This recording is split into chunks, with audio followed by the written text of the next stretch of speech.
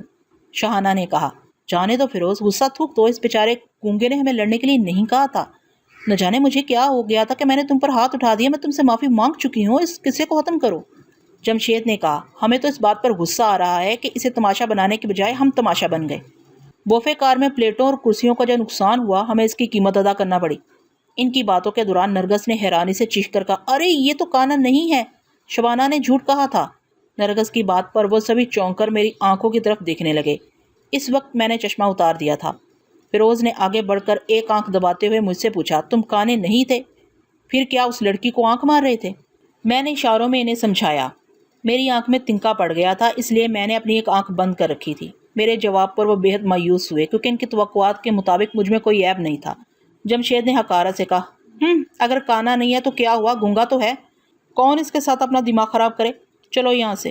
وہ سب وہاں سے جانے لگے۔ میرے کیبن میں فیروز سب سے آگے تھا۔ جانے کے لیے پیچھے مڑتے وقت وہ سب سے پیچھے ہو گیا۔ نرگس اس کے ساتھ چلنے کے لیے دروازے سے لگی کھڑی تھی اور بے اختیار مجھے دیکھے جا رہی تھی۔ اس وقت اگر میں اس کے خیالات کو پڑھتا تو اس کے بہت سے چور جذبے مجھ پر عیاں ہو جاتے، لیکن میں اس کی طرف توجہ نہ دے سکا، کیونکہ میں شبانہ کی خاطر سب سے پہلے فیروز سے نبٹنا چاہتا تھا۔ اس لیے میں اس کے ذہن میں جھانک رہا تھا۔ وہ واپس مڑتے وقت میرے کیبن سے باہر جانے کے دوران کنکھیوں سے نرگس کو دیکھتے ہوئے سوچ رہا تھا، یہ بظاہر میرے ساتھ چلنے کے لیے دروازے پر کھڑی رہ گئی ہے، مگر بے اختیار اس گونگے کو دیکھے جا رہی ہے۔ میں نے بوفے کار میں بھی کئی بار یہ بات نوٹ کی ہے کہ بلا شبہ اس گونگے کی شخصیت میں ایسا مردانہ حسن اور کشش ہے کہ ہر عورت اسے دیکھنے پر مجبور ہو جائے گی اور ہر مرد اسے دیکھ کر ایک رقیب کی طرح کڑتا رہے گا۔